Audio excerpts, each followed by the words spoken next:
It was a sort of physical thing. And look to the future when Charles eventually inherits his mother's crown. He has been brilliant in waiting, because, my God, that's been a long time in waiting.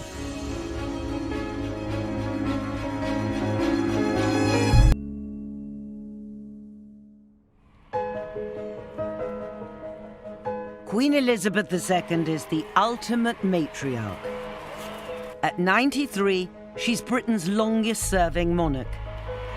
As a young woman, she pledged her life to one of service and duty. I declare before you all that my whole life, whether it be long or short, shall be devoted to your service. Today, she is one of the most powerful and respected world leaders.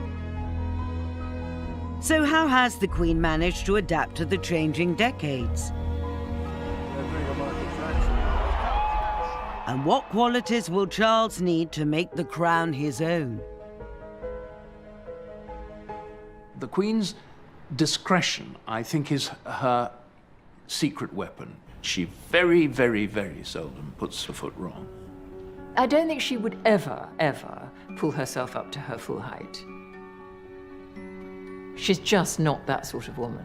And that, I think, is one of her secrets, actually.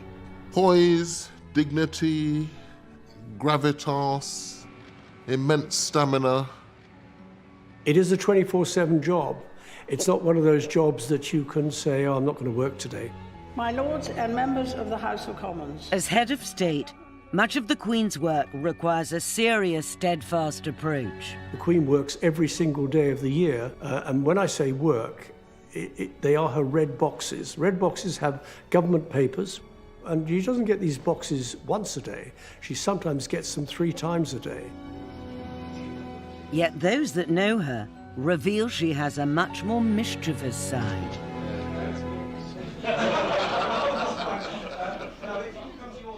She's a wonderful mimic, and she can take all accents of things, and she's got a very good eye. I mean, she'll notice somebody, and she will, you know, after they've left or gone, she'll take them off. Every year, the Queen goes into a toy shop at Balmoral and buys a number of small toys for the children. And while she was in the shop, this American lady said to her, "Gee, honey, you look just like the Queen." The Queen said, "How reassuring."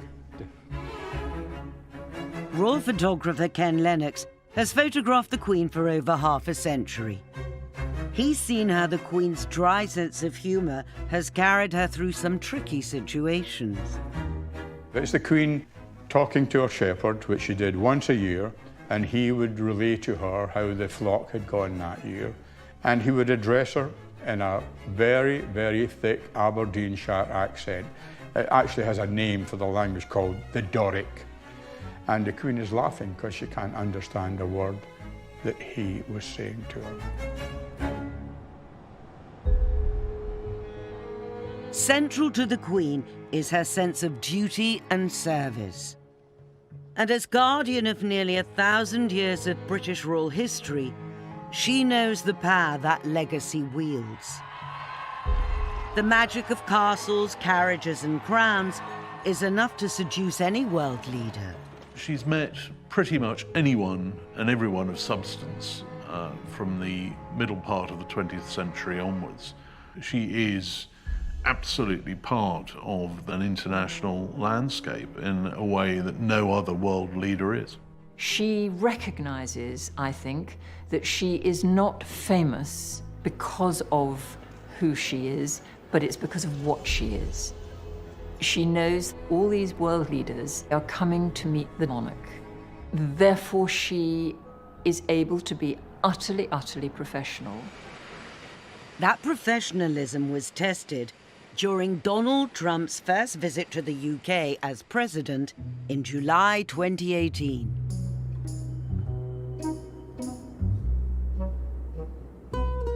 Either he's been very badly briefed or he's forgotten, so that when he meets the Queen, he doesn't bow as he should have done. And then when they're walking together, he walks in front of her. Nobody walks in front of the Queen. And yet the Queen seems completely unmoved by all of this and just sort of shoos him on a bit. Despite the protocol faux pas, the Queen got on with doing what she does best. They'd only allotted 20 minutes in the diary for this meeting. In fact, it overran by twice that length. It was a huge success by all accounts. She's always going to be the most important person in a room, but she doesn't have a sense of importance. One of her favourite jokes is if phone goes off, she says, "Oh, that must be somebody very important." So although she has a great sense of herself and, you know, she is the Queen, but she's still Lilibet. Lilibet Windsor was thrust onto the world stage with the sudden death of her father on February the 6th, 1952. A year later, she was crowned Queen, aged just 27. Despite being in the grip of post-war austerity, this was Britain's chance to put on a show. Britain in the early 50s, there is still rationing. It's drab, it's poor, people stand in queues, women wear headscarves. Prime Minister Winston Churchill famously said, "You can't have coronations while there are bailiffs in the house." So Britain had to look great. This couldn't go wrong. There was so much riding on it. It was a huge feat of organisation with 29 bands and 13,000 soldiers. There was a feeling that Britain now had to re-establish itself after war, after austerity, after the end of empire, and royal ceremonial is the best way of waving the flag for brand Britain. A huge wave of cheering travels with her, pouring along the Mall as though it would lift her and carry her on her way. On June the 2nd, 1953, up to 3 million lined the streets of London to witness the arrival of the new Elizabethan age. Waiting at the Abbey was 20-year-old Lady Anne Cook, today Lady Glenconnor. I remember standing at the door, and suddenly we heard the roar, and we knew she was coming. And the roar got louder and louder and louder. And then round the corner came this golden coach. The colour and the music, I mean, it was like a sort of Disney film. I mean, absolutely unreal. Lady Anne had been handpicked to be one of the Queen's 6 maids of honour. We all had to be daughters of earls, marquises or dukes. And we were treated, rather fanciful perhaps to say this, like a girl band.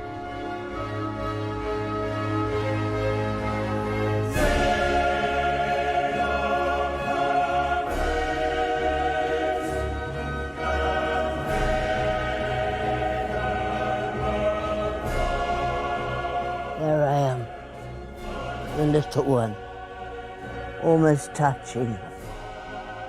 Lady Mary Bailey Hamilton was just 19. Today at 85, she's rarely spoken in public about her role as a maid of honour. I got the best place because I was the smallest. And she looked so young. And one thought, gosh, she's got so much responsibility. The maids too felt a great sense of duty. Nothing could go wrong to spoil the Queen's big day. Just in case any of them felt faint, they were issued with a bottle of smelling salts. I had my file of smelling salts in there, not that they did much good. I started to sway. I just, I couldn't see it. Everything was black. I mean, it was awful. I thought, oh my God, I cannot let the Queen down. I mean, I could ruin the whole thing. All the cameras, millions of people all over the world were watching it. Fortunately, one of the Queen's personal ushers, Black Rod, saw what was happening. Suddenly, I had this wonderful arm pinning me to the pillar at the back. He didn't luckily use his rod, but he used his arm. And he kept me, and it was just long enough for me to recover. Oh, here comes the great moment. I may say that crown weighs a ton.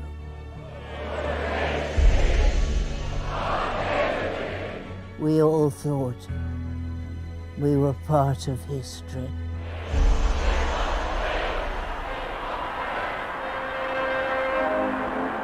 The noise, the love, it was a sort of physical thing. It more or less sort of hit you, you could feel it. This is the most marvellous thing I've ever done in my life. Look at that. Isn't that amazing? I was there. Extraordinary feeling. 300 million people around the world watched this thing. It was a moment when the nation really did come together. It was a real phenomenon. Really, very few people now have a personal memory of it. But it stands on the horizon of the past, a sort of glowing moment in our history.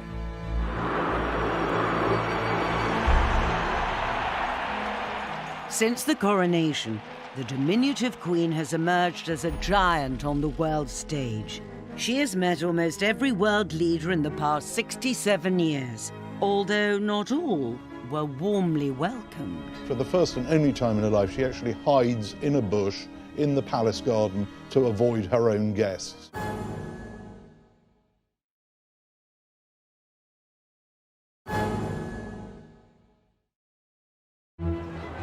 For more than 6 decades, a huge part of the Queen's success has been her visibility. Ever since the spectacle of the coronation, she's gone to extraordinary lengths to be seen. Not only in Britain, but around the world. The Queen's job is terribly easy and impossibly difficult. She has to smile and wave, and she's pretty good at doing that. But she also has to relate to her subject. She can't just be the gloved hand in the gold coach. She has to be seen, as she says, to be believed.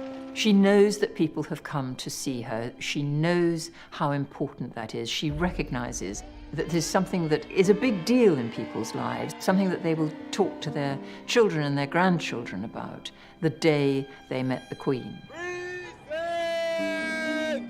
I remember in Kingston, Jamaica, the Queen was determined to do a walkabout. She said, I'm Queen of Jamaica, I will go to downtown Kingston.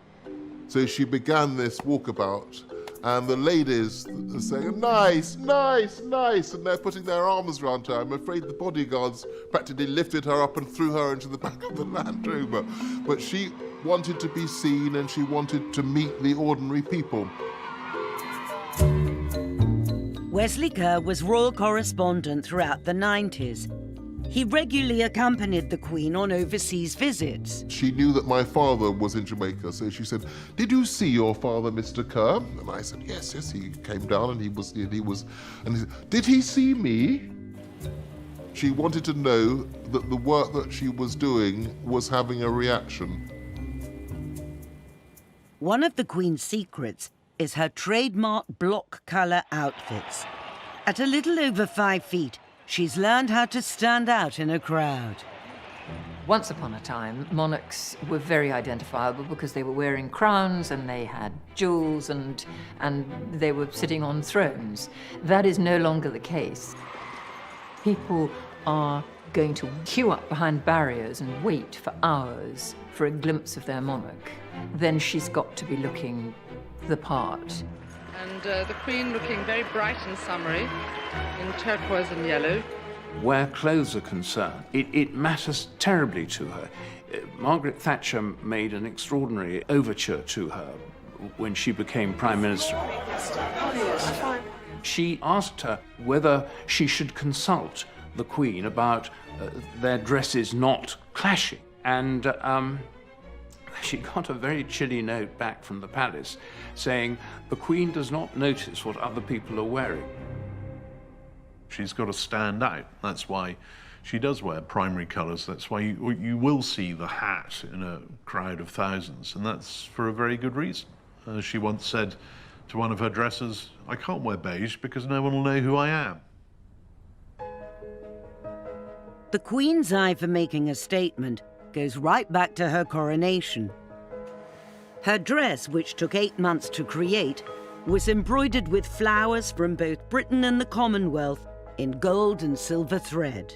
She looked incredible. It was a most beautiful dress, heavily embroidered, with all the symbols of the rose and daffodil. The maids, too, each had dresses which were equally ornate. Brings back memories, does it? Certainly does. I couldn't get into them now. The point was that they are tremendously embroidered down the back, because we were seen from the back a lot. But as you can see, it wasn't lined. And here you can see where the embroidery is extremely prickly. But we were so proud of them. Throughout the months of preparations, every effort was made to keep their dresses a secret. The last rehearsal, we were told to wear our dresses. They said, wear a shawl, to hide it. Well, when we left the Abbey, there was quite a wind, and my shawl got whisked away, and to my horror the next day, front page, she didn't know it was a secret. And I thought, oh, help, how awful. The Duke of Norfolk is bound to ring me up now and say, look, I'm terribly sorry, Anne, but you can't take part. It is a piece of history. Lady Mary has also kept her precious dress. Well, what I think is lovely is that I can show it to my children and grandchildren. I haven't got any great-grandchildren yet, but hopefully I will have soon, and they will think, goodness me, what's that? Because it was very beautiful. This dress is on stamps, it's on coin, everywhere. You turn on the television, quite often there's a picture of the Queen at her coronation with us behind carrying the tray. It's an iconic dress, isn't it? Nearly 70 years later, the coronation still stands as the finest example of British royal pomp and pageantry. As a young queen, Elizabeth was quick to learn the power of perfectly executed royal ceremony.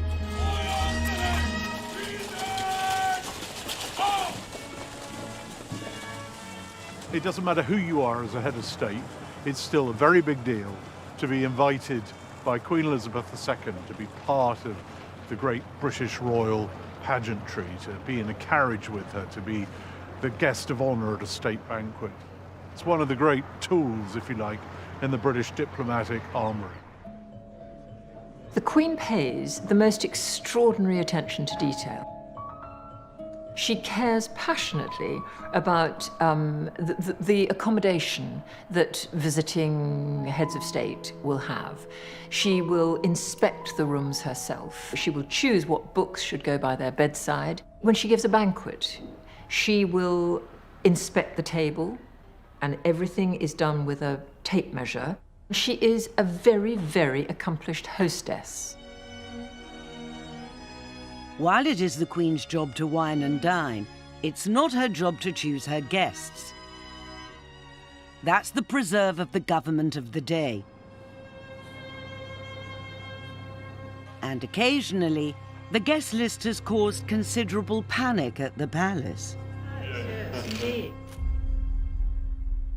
Every now and then over the years, I'm afraid the government has invited one or two shockers. President Mobutu of Zaire was definitely a low point, particularly when his wife smuggled her pet dog through customs. The Queen was very unhappy about that. But there was another state visitor who was even worse than the Mobutus. 5 years later, arrived from Romania, Nicolae and Eleanor Ceausescu, the nadir in the Royal Visitors Book. Nicolae Ceausescu ruled communist Romania with an iron grip for nearly 25 years. Yet despite his despotic reputation, by the mid-1970s, he was willing to stand up to the Soviet bloc. The government think maybe this is a man we could do business with behind the Iron Curtain. He may be ghastly. In fact, we know he's ghastly, but let's get him here nonetheless. At the National Archives, Daily Mail journalist Robert Hardman has unearthed a stack of documents which reveal the worry that Ceausescu's visit caused. The press have started to question the Foreign Secretary, David Owen, and say, why are we inviting this monster to come to Britain? And here is a background briefing sent from David Owen's private secretary to the Foreign Secretary, and this is an extraordinary handwritten note at the top. Who did agree to this visit, writes David Owen. Did I? If I did, I regret it. Do you remember writing that? Well, I've read it. I certainly, absolutely, I think the answer is that, you know, at various stages you can technically stop it. But I mean, it's purely technical. I mean, the repercussions of blocking that visit would have been huge. Somebody asked me why I didn't mention it in my memoirs. I said, I'm trying to forget that it ever happened. Years later, it emerged just how much the Queen had disliked her guests. So much so that while walking in the gardens at Buckingham Palace, she made a very unregal quick exit. She once told a lunch guest, who in turn told me of the occasion when they were staying, and she took the corgis out for a walk in the palace garden, and she could see the Ceausescus coming the other way. And thinks, I really can't face talking to them. So for the first and only time in her life, she actually hides in a bush in the palace garden to avoid her own guests. The Queen puts up with having many different people, but Ceausescu was too much for her. She made it quite plain. She didn't like that visit. Years afterwards, she would still refer to Ceausescu as that frightful little man. Despite the awkwardness of Ceausescu's visit, the Queen's decades of experience carried her through. But occasionally, some of her guests have tried to get a little too familiar. President Reagan put his hand on the Queen's lower back to escort her to the ranch. We all couldn't believe it. With the Queen's record-breaking reign spanning nearly 7 decades, she has been a constant in an ever-changing political landscape. From the Suez Crisis to the miners' strike, 9/11 to Brexit, the Queen has seen it all. She has got more political experience than anybody else in the world. She's had the red boxes delivered to her ever since the 1950s, and so she knows exactly what's going on. For the Queen, her vast experience affords her great power. As such, she can humble even the most formidable of political beasts. In 1969, US President Richard Nixon came to tea at Buckingham Palace. Nixon, a really shrewd politician, extremely hard-nosed, and yet he comes to Buckingham Palace and his knees turn to jelly. It's a most extraordinary thing. I think it's to do with the ineffable prestige of a monarchy that goes back to, you name it, William the Conqueror, Ethelred the Unready. And I think somebody like Nixon realizes that he's touching the hem of history, really. It's magic. During her reign, the Queen has met 11 sitting US presidents. Always welcoming, she has played a large part in developing the so-called special relationship. Yet few got as close as the flamboyant actor-turned-president, Ronald Reagan. Ronnie Reagan come out and he's got cowboy boots on and he stuck his heel into the gravel and scraped a line for us to stand on. Ken Lennox was waiting at the Reagans' Californian ranch. just as the president got a little too familiar with the British monarch. The Queen arrives by car. She gets out. President greets her. And they turn to do a photograph. Snap, snap, snap. And they turn to go away. And President Reagan put his hand in the Queen's lower back. We all couldn't believe it. Reagan isn't the only US president to break the royal rules. In 2009, Michelle Obama caused a stir when she put her arm around the Queen. And President Carter raised a few royal eyebrows when he got rather intimate with the Queen Mother. Jimmy Carter kissing the Queen Mother on the lips, and she taking an abrupt step back and saying that, well, no one had done that since her husband died. It's not just over the pond that the Queen works her magic. From day one in the job, she pledged her commitment to the new Commonwealth. Unlike the Empire, which ultimately depended on force, the Commonwealth is entirely a matter of soft power, much of which is forged by the Queen. She took it on when it was just 8 members. It's grown to 53. Many people predicted it was going to fall apart. The fact that it didn't is down to Queen Elizabeth II. As a young black person growing up here in the 60s and 70s, the only major public figure you would see, as it were, with black leaders as an equal, dancing with Kenneth Cowan or greeting Mandela, or, it was the Queen. She makes no distinction between people of different races. The Queen has realised that she must stick up for the nations of the Commonwealth, many of which were Republican. They weren't even monarchists, but she's the head of the Commonwealth, and this has been a major achievement in her reign. I feel enormously proud of what the Commonwealth has achieved, and all of it within my lifetime.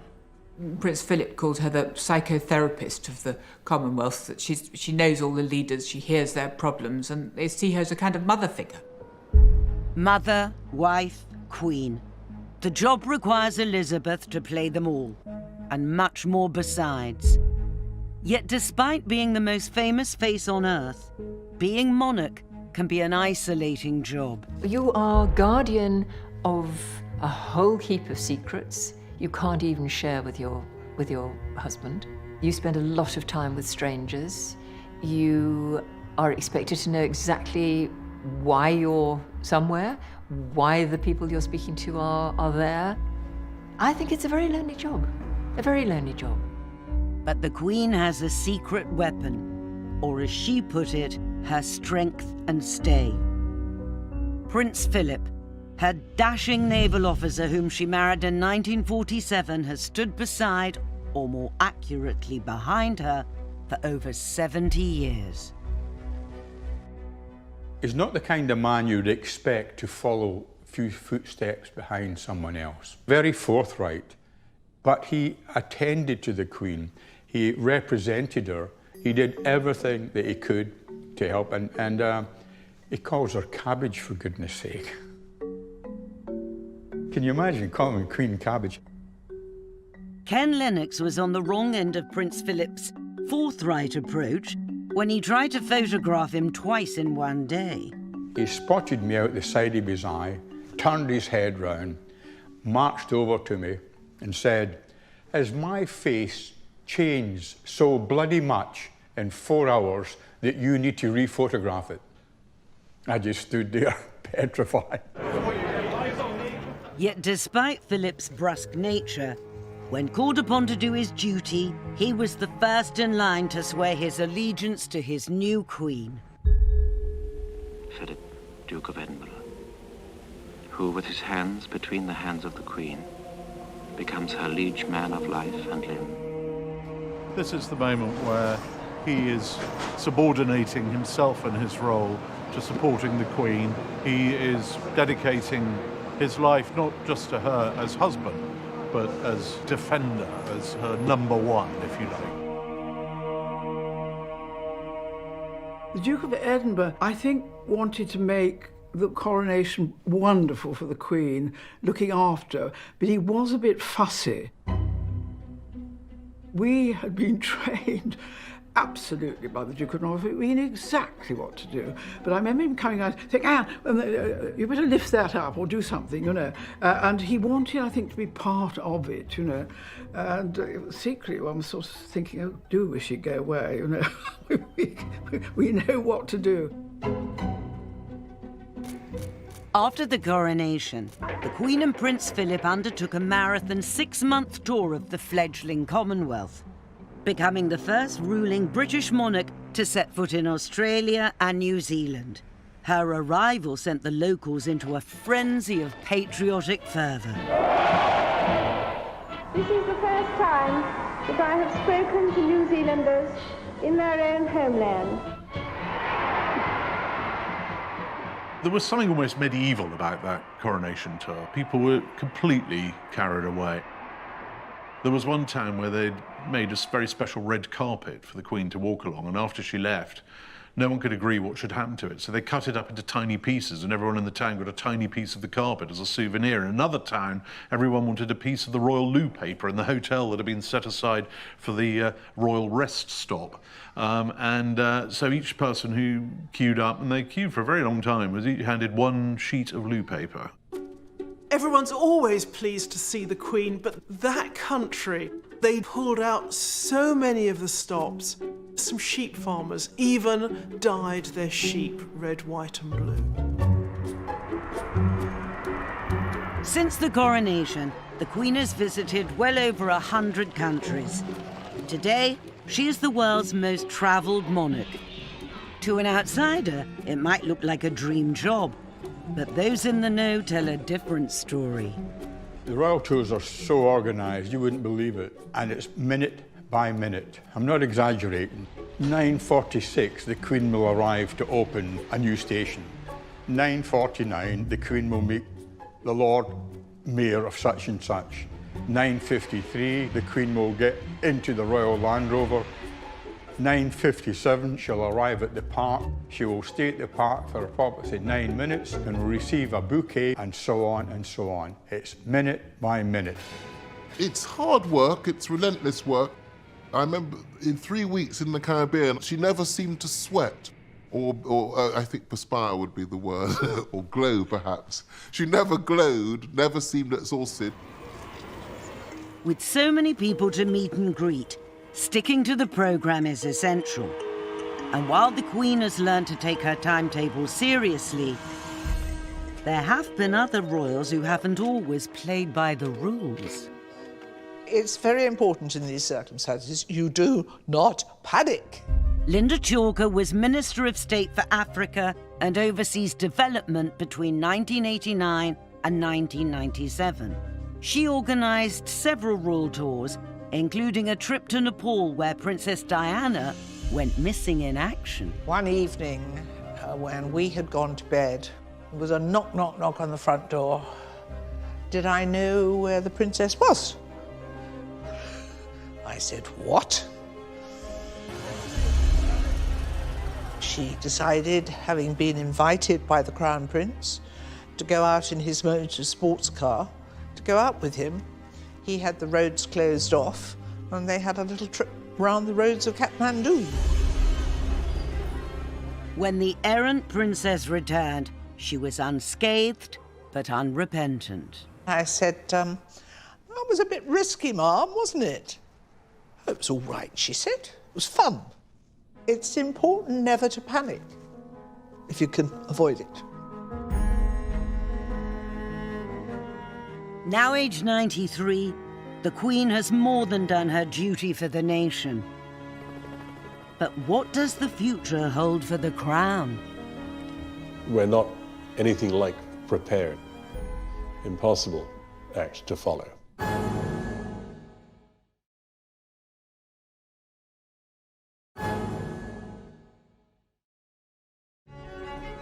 Castles, crowns, and corgis. Holding the top job comes with an array of perks. But for the Queen, none of them meant as much as her beloved royal yacht. Dating back to the restoration of the monarchy with Charles II, there have been a succession of royal yachts. And on the 16th of April, 1953, a crowd of over 30,000 braved the heavy rain to watch the Queen launch number 83. I name the ship Britannia. Sleek and elegant Britannia hark back to an era of great British maritime power. Britannia had an amazing serenity, rather like a small version of those old Cunard liners. And the Queen and the Duke particularly loved it because it was the only one of their many homes that they themselves had chosen the furniture for. The Royal Drawing Room, like many rooms on Britannia, has several pieces of furniture from the Victoria and Albert. It has duck-egg blue walls and a hyacinth blue carpet. Britannia really was a genuine home for the royal family. It could give them freedom, a sense of not having to worry who was looking around the corner. The Queen put it to her crew. She used to say, it's the one place where I can be myself. It was a very important part of all their lives. In her 44 years of service, Britannia would carry members of the royal family on nearly 1,000 trips all over the world. For me, from the household perspective, Britannia was a very welcome floating office. You know, you could catch up on your paperwork, you could make phone calls, you could get your laundry done, you could regroup. Really was a little piece of Britain coming into the harbour. Lots of business deals were done on that ship, lots of receptions were hosted. It was a fantastic place for her to relax, but it was also a brilliant example of British soft power. Everybody wanted an invitation aboard. So if Britannia stopped in your country where you were the British ambassador and you were able to ask people for a drink on Britannia, everybody would turn up. I remember President Yeltsin came and showed a huge reluctance to leave. He thoroughly enjoyed his dinner and I think quite a lot of the wines as well. And would have gladly, I think, sailed with us to Finland if he'd had half a chance. Former Foreign Secretary David Owen also remembers Britannia's power to woo. In 1979, he was on board during a tour of the Gulf when the Queen hosted a dinner for King Khalid of Saudi Arabia. It was a terrific evening. He thoroughly enjoyed himself. You could absolutely see this. And when it eventually came for him to go, I mean, it was quite late. And then we suddenly saw a walking stick where he's waving it. And as he went away, he saw 100 yards, 200 yards, 1,000 yards. And he was still waving his stick.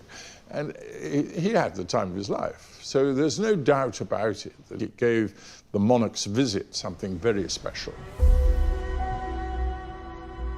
After 4 decades and over 1 million nautical miles, the aging yacht was proving too expensive to run. So on December the 11th, 1997, at Portsmouth, Britannia was decommissioned. It was a freezing cold day. We were all on the quayside and there were several thousand former crew members and their families there as well as the royal family. We were all in tears. It was the greatest vessel in the world. William Evans spent 6 months crewing on the yacht before becoming Lord Louis Mountbatten's valet. All the royal family were at the end in the marquee, the whole lot, everybody was there. Everybody had tears in their eyes. The Queen was streaming with tears. I knew she was upset. She wouldn't show it if she could help it, but she had a tear. She loved it, you see, the freedom.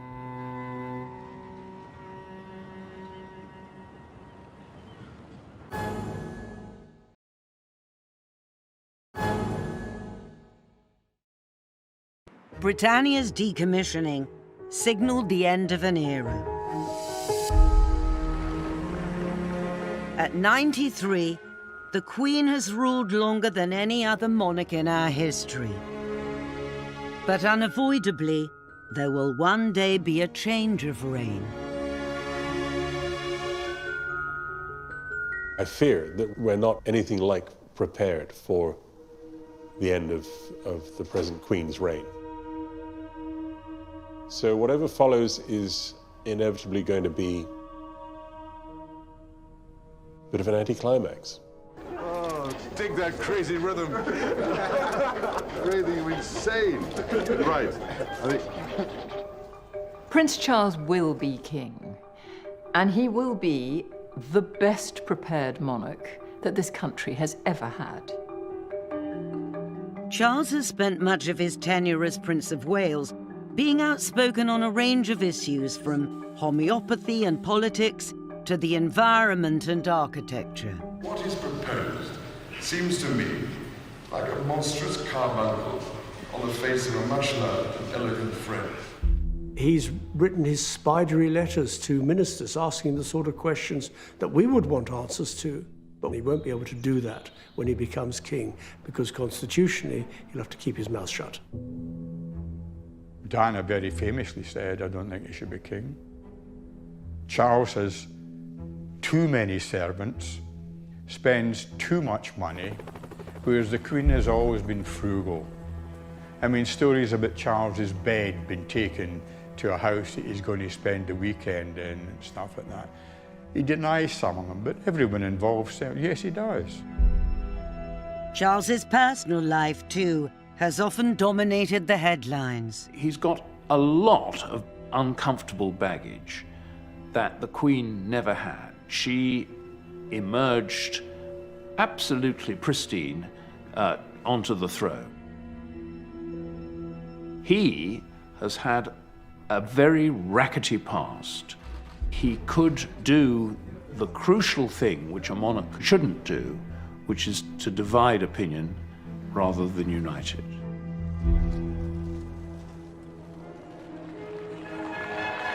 But in recent years, Charles's image has undergone a transformation. Now happily remarried, today he seems to be enjoying life. I think the nation has changed in its attitude towards Charles. Years ago, we wrote him off as a nutter who talked to his plants. That today, he is in a really good place.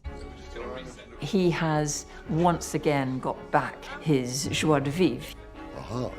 There'll be snow. He laughs again, he jokes, he's relaxed. The potential for a few flurries over Balmoral. Who the hell wrote this script? And I think that makes him a much better prince, and a much better father, and a much better man all round.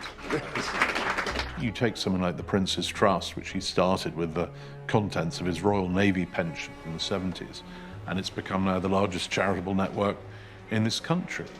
He's used his position to make a serious, tangible difference to the lives of a lot of his future subjects. He is a man who is utterly, utterly dedicated to hard work. He has been brilliant in waiting, because, my God, that's been a long time in waiting. Despite Charles's preparedness, he still might have a while to wait yet. I mean, the Queen Mother lived a good old age, and I think the Queen will too. I mean, she's very, very fit. I mean, she's riding. I mean, I saw her riding the other day. Years ago, I remember one of her private secretaries telling her that Queen Juliana of the Netherlands had abdicated. And the Queen just looked at her and said, "Typically Dutch." There is no question the Queen will abdicate.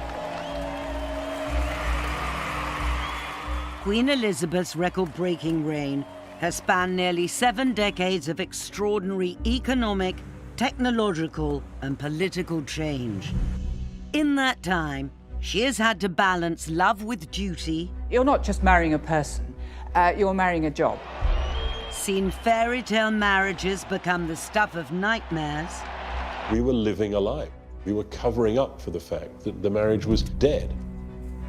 Watch her family become embroiled in scandal and gossip.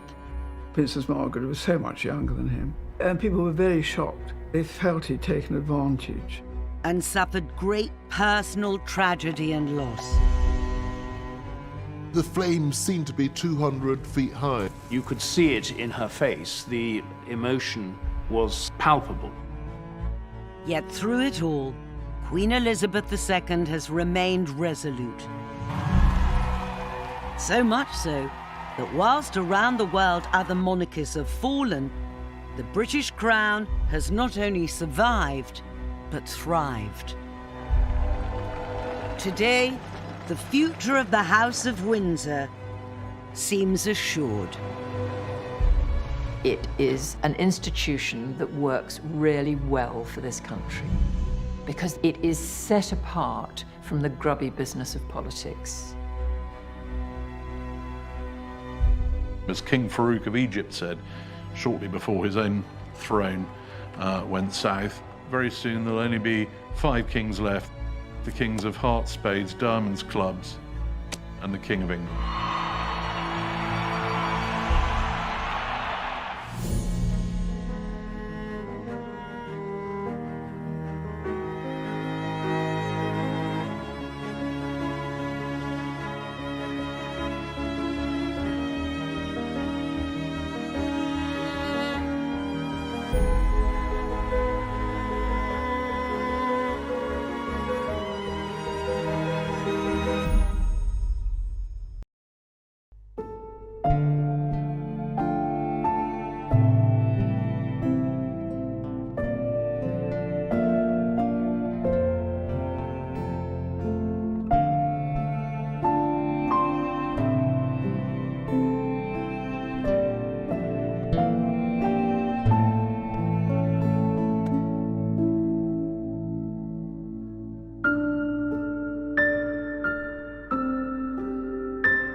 Woman.